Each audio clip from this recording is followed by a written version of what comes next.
வடகிழக்கு வலிந்து காணாமல் ஆக்கப்பட்டோர் சங்க பிரதிநிதிகள் யாழ் பல்கலைக்கழக மாணவர் ஒன்றிய பிரதிநிதிகளை சந்தித்தனர்.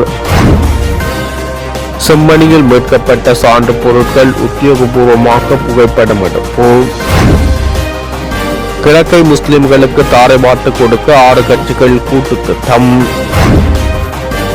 கிளிநொச்சி மாவட்ட கடத்தொழில் அபிவிருத்தி ஒருங்கிணைப்பு குழு கூட்டம்.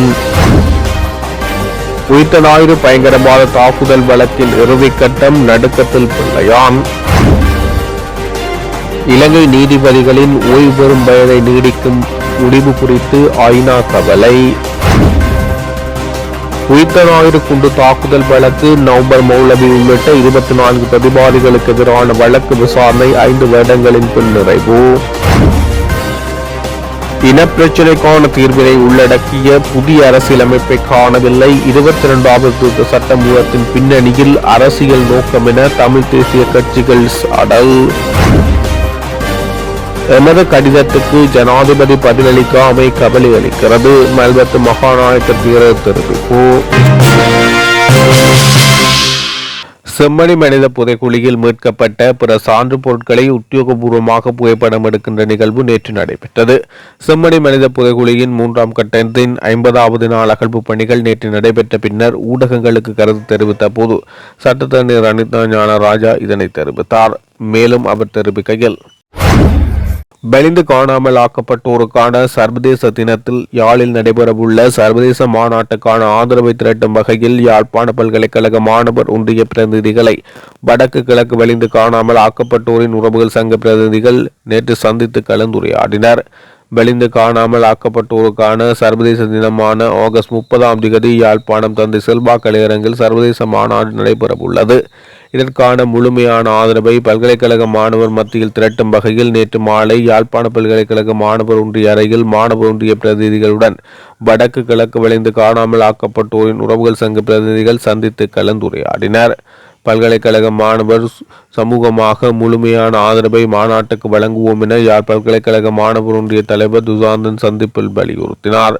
இந்த கலந்துரையாடல் தொடர்பில் வலிந்து காணாமல் ஆக்கப்பட்டோரின் உறவுகள் தெரிவிக்கையில், நீதிக்கான நீள் பயணம் அனைத்துலக சர்வதேச காணாமல் ஆக்கப்பட்டோர் தினத்தை முன்னிட்டு தந்தை செல்வா மண்டபத்திலே 30ஆம் தேதி ஆகஸ்ட் மாதம் 2026ஆம் ஆண்டு தந்தை செல்வா அரங்கிலே இந்த வலிந்து காணாமல் ஆக்கப்பட்ட உறவுகளாகிய நாம் தொடர்ச்சியாக தொடர் கவனஈர்ப்பு போராட்டங்களை செய்து வந்தும் எமக்கான நீதிகள் கிடைக்க பொறாமையினால் நாம் எத்தனையோ போராட்டங்களை செய்திருந்தோம், எத்தனையோ அறிக்கைகளை சமர்ப்பித்திருந்தோம், நேரடியாக சென்று சாட்சியம் அளித்திருக்கின்றோம்.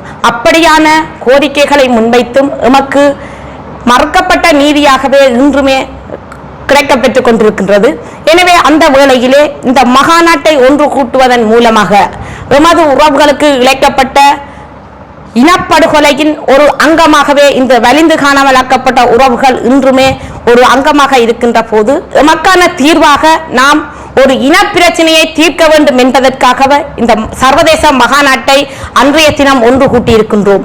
அதற்கு அனைத்து மத குருமார்களும் பல்கலைக்கழக மாணவர்களும் சிவில் சமூக செயற்பாட்டாளர்களும் மனித உரிமை செயற்பாட்டாளர்களும் இளைஞர்கள், யுவதிகள், பொதுமக்கள்கள், தேசியத்தை நேசிக்கின்ற அரசியல்வாதிகள் மற்றும் வர்த்தகர்கள், முச்சக்கர வண்டி உரிமையாளர்கள், பேருந்து உரிமையாளர்கள் மற்றும் கடற்தொழிலாளர்கள் மற்றும் பல கிராம மட்ட அமைப்புகளில் இருக்கின்ற அங்கத்தவர்கள் அநேகமாக இந்த பிரதேசத்தில் வசிக்கின்ற பிரதேச தவிசாளர்கள் அனைவரும் இந்த மகாநாட்டிற்கு உங்களாலான அனைத்து ஒத்துழைப்புகளையும் அதில் பங்கு பற்றி இந்த மகாநாட்டின் ஊடாக இது வெறுமனையே மகாநாடாக இல்லாமல் எமது இனத்துக்கு இழைக்கப்பட்ட அநீதிக்காக நீதி கோருகின்ற மகாநாடாகவும் எமது உறவுகளுக்காக பலிகள் சுமந்த பலிகள் சுமந்த தினமாகவும் அன்றைய தினம் இருக்கின்றபடினால் இந்த மகாநாட்டுக்கு அனைத்து உறவுகளும் அதில் பங்கு கொள்ள வேண்டும் என்பதை நான் இந்த வேளையிலே அனைவரிடமும் கேட்டுக்கொள்கின்றேன். நன்றி. நீதிக்கான நீள்பயணம் மகாநாட்டை தந்தை செல்வ அரங்கிலே நடத்துவதற்காக நாம் இன்றைய தினம் முதற்கட்டமாக யாழ் பல்கலைக்கழக மாணவர்களோடு சேர்ந்து கலந்துரையாடி இன்றைய ஒரு தீர்க்கமான முடிவுகளை எடுத்து அந்த கலந்துரையாடலுக்கு அவர்களுடைய பங்களிப்புகளையும் அவர்களுடைய ஆதரவுகளையும் நாங்கள் இன்றைய தினம் பெற்றுக்கொண்டு இந்த மகாநாட்டை மிகவும் சிறப்பாக செய்வதற்கு அவர்களுடைய ஆதரவு எமக்கு மிகவும் முக்கியமானது. அவர்களுடைய ஆதரவும் பங்களிப்பும் எமக்கு என்றுமே இருக்கும் என்பதையும் நாம் இந்த பல்கலைக்கழக மாணவர்களிடம் அவர்களும் எங்களிடம் கூறியிருக்கின்றார்கள். எனவே அந்த வேளையில் அவர்களுடைய ஒத்துழைப்போடு எமது மகாநாடு மிகவும் சிறப்பாக நடைபெறும் என்பதை நான் இந்த வேளையில் கூறிக்கொள்கின்றேன். உயிர்த்த ஞாயிறு பயங்கரவாத தாக்குதல் வழக்கின் மிக முக்கியமான பிரதான விசாரணை நிறைவடைந்துள்ளது. நௌபர் மௌலவி உட்பட 24 எதிரிகளுக்கு எதிராக கொழும்பு 3 வருடங்கிய மேல் நீதிமன்றத்தில் நடைபெற்ற அரசு தரப்பு சாட்சிய விசாரணை நிறைவு பெற்றதை அடுத்து வரலாற்று சிறப்புமிக்க இறுதி தீர்ப்பு வெளியாக உள்ளது. உயிர்த்த ஞாயிறு தாக்குதலுக்கு உடந்தையாக இருந்தார்கள் என்ற அடிப்படையில் பிள்ளையான் சுரேசாலை போன்றோர் விசாரிக்கப்படுகின்றனர். அத்தோடு இந்த சம்பவத்துடன் தொடர்புடைய பல்வேறு நபர்கள் தப்பித்துக் கொண்டிருப்பதாக கூறப்படுகிறது.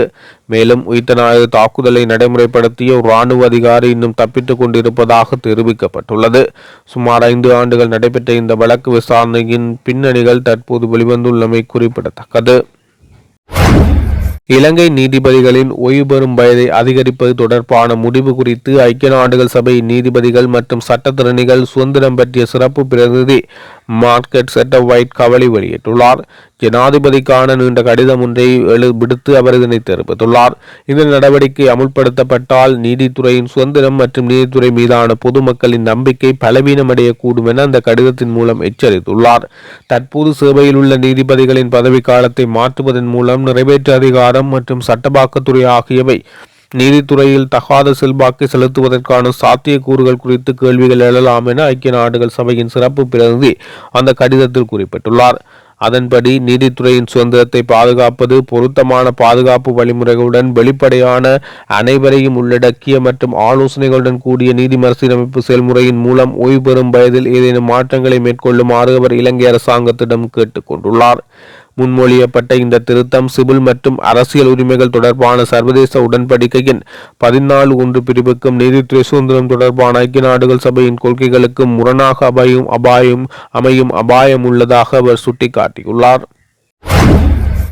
தமிழ் மக்களின் பூர்வீகமான கிழக்கை முஸ்லிம்களுக்கு தாரை பார்த்து கொடுப்பதற்கான சதித்திட்டமே இந்த 6 கட்சிகள் கூட்டு என ஈழத்தமிழர் முன்னணி கட்சி தலைவர் ஜியா சரவணா தெரிவித்தார். நேற்றைய தினம் ஊடக அறிக்கை ஒன்றை வெளியிட்டு அவர் இந்த விடயத்தை குறிப்பிட்டார். அந்த அறிக்கையில் மேலும் குறிப்பிடப்பட்டுள்ளது, கிழக்கில் அம்பாறை மாவட்டத்தில் பொத்துவில் தொடக்கம் துறைநீலாவணை வரையும் உள்ள பல சாய்ந்தமருது, வீரமுனை, பொத்துவில் உட்பட பல கிராமங்களில் உள்ள தமிழ் மக்கள் படுகொலை செய்யப்பட்டு கட்டிடங்களுக்குள் தீ வைத்து விரட்டியடிக்கப்பட்டு ஆலயங்கள் இருந்த இடங்கள் பள்ளிவாசல் மற்றும் மீன் சந்தை அமைக்கப்பட்டுள்ளது. அவ்வாறே ஓட்டு மாவடியில் காளி கோவிலை உடைத்து அதில் மீன் சந்தை கட்டியதாகவும் அதற்கு நீதவானை கூட தனது அதிகாரத்தை பயன்படுத்தி இடமாற்றம் செய்துள்ளதாக பாராளுமன்ற உறுப்பினர் AML கெஸ்புல்லா தெரிவித்த வீடியோ சமூக ஊடகங்களில் வெளிவந்தது. இவ்வாறு தமிழர்கள் மீது ஊர்காவற்படை போன்ற போர்வையில் தமிழர்கள் மீது கட்டவிழ்த்து விடப்பட்ட தமிழர்கள் படுகொலை செய்யப்பட்டனர். இந்த தமிழர்கள் மீது இடம்பெற்ற இந்த அடாவடிக்கு எதிராக அன்றிலிருந்து இன்று வரை தமிழர்களின் பிரதிநிதிகள் தலைவர்கள் என தெரிவித்து வருபவர்கள் எவரும் குரல் கொடுக்காமல் மௌனிகளாக இருந்து வருகின்றனர். கடந்த 2014ஆம் ஆண்டு கிழக்கு மாகாண சபை தேர்தலில் தமிழரசு கட்சி 11 ஆசனங்களை பெற்றுக்கொண்டு முஸ்லிம் கட்சிகளுடன் கூட்டு சேர்ந்து முஸ்லிம்களுக்கு முதலமைச்சர் பதவியை தாரை பார்த்து கொடுத்தது. தமிழரசு கட்சி அதேபோல் கிழக்கை முஸ்லிம்களுக்கு தாரை பார்த்து கொடுப்பதற்கே இந்த 6 கட்சி கூட்டு. அரசாங்கத்தால் வழங்கப்பட்ட தமிழ் மக்களின் பிரதேச செயலகமான கல்முனை தமிழ் பிரதேச செயலகத்தின் கணக்காளரை கூட வழங்க மறுக்கும் முஸ்லிம் அரசியல்வாதிகள் தமிழ் மக்களின் நலனில் அல்லது உரிமைக்காக குரல் கொடுப்பார்களா? மக்களை சிந்தியுங்கள் என தெரிவித்துள்ளார். நீதிபதிகளின் ஓய்வு பெறும் வயதை உயர்த்தும் விவகாரம் தொடர்பாக முப்பிட மகாநாயக்க தேரர்கள் இணைந்து ஜனாதிபதியிடம் கையளித்த கடிதத்துக்கு இதுவரை எந்த ஒரு பதிலும் கிடைக்கப்பெறாமை கவலை அளிப்பதாக மெல்பத்து மகாவிகாரையின் மகாநாயக்க தேர திப்பட்டு வாவே ஸ்ரீ சுமங்கல தேர தெரிவித்துள்ளார். மெல்பத்து மகாவிகாரையில் சர்வதேச மனித உரிமை அமைப்பின் பிரதிநிதிகளை சந்தித்த போது அவர் இவ்வாறு தெரிவித்தார். நாட்டின் ஆட்சியாளருக்கு மகா சங்கத்தினர் அறிவுரைகளையும் ஆலோசனைகளையும் வழங்குவது மன்னர்கள் காலம் தொட்டு இடம்பெற்று வரும் ஒரு பாரம்பரிய வழக்கமாக மகா மகாநாயக்க தேரர்கள் கடிதம் எழுதினால் அதற்கு பதில் அனுப்பப்படும். ஆனால் நீதிபதிகளின் ஓய்வு பெறும் வயது பிரச்சினை தொடர்பாக முப்பிட மகாநாயக்க தேரர்களின் கருத்துக்களை குறிப்பிட்டு அனுப்பிய கடிதத்துக்கு இதுவரை குறைந்தபட்சம் அக்கடிதம் கிடைத்ததா என்பது கூட நமக்கு தெரிவிக்கப்படவில்லை. மேலும் ஜனாதிபதிக்கு கடிதம் எதுவும் கிடைக்கவில்லை என சில அமைச்சர்கள் பாராளுமன்றத்தில் கூறுவது நமக்கு வியப்பை அளிக்கிறது. நாட்டில் எந்த ஒரு முக்கியமான துறைக்கும் பொருத்தமான நிலையான கொள்கைகள் உருவாக்கப்படுவதில்லை. ஒரு அரசாங்கம் கொள்கைகளை உருவாக்கினால் அடுத்து வரும் அரசாங்கம் அதை ரத்து செய்கிறது. அரசியல்வாதிகள் எதிர்க்கட்சிகளில் இருக்கும் போது கூறுவதை அதிகாரத்துக்கு வந்த பிறகு மறந்து விடுகின்றனர் என தெரிவித்துள்ளார். இனப்பிரச்சினைக்கான தீர்வினை உள்ளடக்கிய புதிய அரசியலமைப்பு உருவாக்க பணிகளை ஆரம்பிப்பதற்கான நடவடிக்கைகளையும் இதுவரை எடுக்கப்படவில்லை. மாறாக அரசாங்கம் சம்பந்தப்பட்ட எந்த ஒரு தரப்பினருடனும் கலந்துரையாடாமல் அரசியலமைப்புக்கான 22வது திருத்தத்தை அவசரமாக கொண்டு வருவதற்கு முற்படுவதானது இவ்விவகாரத்தின் பின்னணியில் அரசியல் ரீதியான நோக்கம் உண்டு என நியாயமான சந்தேகத்தை தோற்றுவிப்பதாக தமிழ் தேசிய அரசியல் கட்சிகளின் பிரதிநிதிகள் சுட்டிக்காட்டியுள்ளனர். உயர் நீதிமன்ற மேன்முறையீட்டு நீதிமன்ற நீதிபதிகளின் ஓய்வு பெறும் வயதிலேயே நீடிக்கும் வகையில் முன்மொழியப்பட்ட அரசியலமைப்புக்கான 22வது திருத்த சட்டம் மூலம் கடந்த 7ஆம் தேதி வர்த்தமானியில் வெளியிடப்பட்டது. இலங்கை சட்டத்தணிகள் சங்கம் உள்ளடங்களாக பல்வேறு தரப்பினரும் கடும் எதிர்ப்புக்கு மத்தியில் இதனை அரசாங்கம் வர்த்தமானியில் வெளியிட்டிருப்பது குறித்து கருத்துரைத்து தமிழ் தேசிய மக்கள் முன்னணியின் தலைவரும் பாராளுமன்ற உறுப்பினருமான கஜேந்திரகுமார் பொன்னம்பலம் ஜனாதிபதி தேர்தலின் போது பல முக்கிய வாக்குறுதிகளை வழங்கியிருந்த தேசிய மக்கள் சக்தி அரசாங்கம் அவற்றை நிறைவேற்றுவதை விடுத்து அரசியலமைப்புக்கான 22வது திருத்த சட்ட மூலத்தை கொண்டு வருவதில் கவனம் செலுத்தி இருப்பதாக விசனம் வெளியிட்டார். புதிய அரசியலமைப்பு உருவாக்கம், பயங்கரவாத தடைச்சட்டத்தை பதிலீடின்றி முற்றாக நீக்குதல், அரசியல் கைதிகள் விடுதலை, படையினர் வசமுள்ள காணிகளை விடுவித்தல், ஊழல் மோசடிகளை முடிவுக்கு கொண்டு வருதல் என்பன உள்ளடங்களாக தற்போதைய அரசாங்கம் பல்வேறு வாக்குறுதிகளை வழங்கியது. ஆனால் இன பிரச்சினைக்கான தீர்வு உள்ளடக்கிய புதிய அரசியலமைப்பை உருவாக்க பணிகளை ஆரம்பிப்பதற்கான நடவடிக்கைகளையும் இதுவரை எடுக்கப்படவில்லை என சுட்டிக்காட்டினார். மாறாக அரசாங்கம் சம்பந்தப்பட்ட எந்த ஒரு தரப்பினருடனும் கலந்துரையாடாமல் அரசியலமைப்புக்கான 22வது திருத்தத்தை அவசரமாக கொண்டு வருவதற்கு முற்படுகிறது. அரசாங்கத்தின் இந்த போக்கு இவ்விவகாரத்தின் பின்னணியில் அரசியல் ரீதியான நோக்கம் உண்டு என நியாயமான சந்தேகத்தை தோற்றுவிப்பதாக சுட்டிக்காட்டியுள்ளார். மன்னார் மாவட்ட கடற்தொழிலாளர்கள் எதிர்கொள்ளும் பிரச்சினைகள் குறித்து கலந்துரையாடப்பட்டுள்ளது. மன்னார் மாவட்ட அரசாங்க அதிபர் கனகேஸ்வரன் ஏற்பாட்டில் கடற்தொழில் நீரியல் மற்றும் கடல் வளங்கள் அமைச்சர் ராமலிங்கம் சந்திரசேகர் தலைமையில் இடம்பெற்ற கூட்டத்தில் இந்த விடயம் குறித்து பேசப்பட்டது.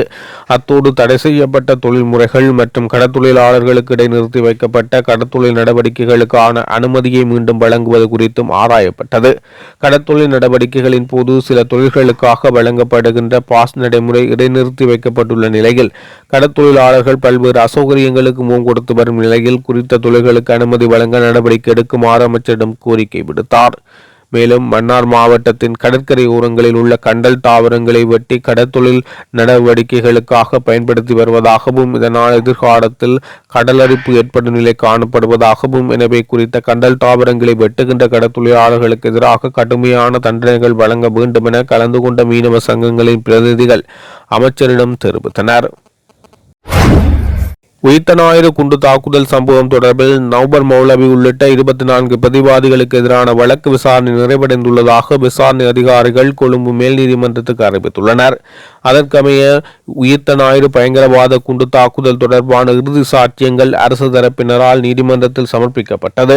சுமார் 5 வருட கால பகுதியில் 245 முறை நீதிமன்ற விசாரணைகள் இடம்பெற்ற வழக்கு தொடர்பான விசாரணை முடிவுக்கு கொண்டு வரப்பட்டுள்ளது.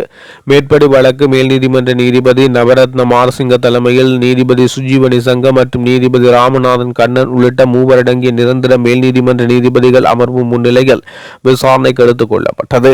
உயிர்த்த ஞாயிறு பயங்கரவாத குண்டு தாக்குதல் தொடர்பில் 31 வழக்குகள் நீதிமன்றத்தில் தாக்கல் செய்யப்பட்டுள்ளது. அந்த வகையில் குறித்த வழக்குகளில் 5 வழக்குகள் கொழும்பு மேல் நீதிமன்ற நீதிபதி அமர்வு முன்னிலையில் விசாரணை மேற்கொள்ளப்பட்டு வருகிறது. இவ்வாறு 3 வழக்குகள் தொடர்பான விசாரணைகள் நிறைவு செய்யப்பட்டு குற்றவாளிகளுக்கு தண்டனை வழங்கப்பட்டுள்ளது. சம்பவம் தொடர்பில் உறுதிப்படுத்தப்பட்ட புலனாய்வு தகவல்கள் கிடைத்த போதிலும் கடமை அலட்சியப்படுத்தியமை உள்ளிட்ட 154 குற்றச்சாட்டுகள் முன்வைக்கப்பட்டு அவை நிறுவனமான முன்னாள் பாதுகாப்பு அமைச்சின் செயலாளர் கேமசரி பெர்னாண்டோ மற்றும் முன்னாள் போலீஸ் மா அதிபர் பூஜி ஜெயசுந்தர் ஆகியோருக்கு மேல் நீதிமன்ற நிரந்தர 3 அடங்கிய நீதிபதி அமர்வு மரண தண்டனை விதித்து தீர்ப்பளித்தது.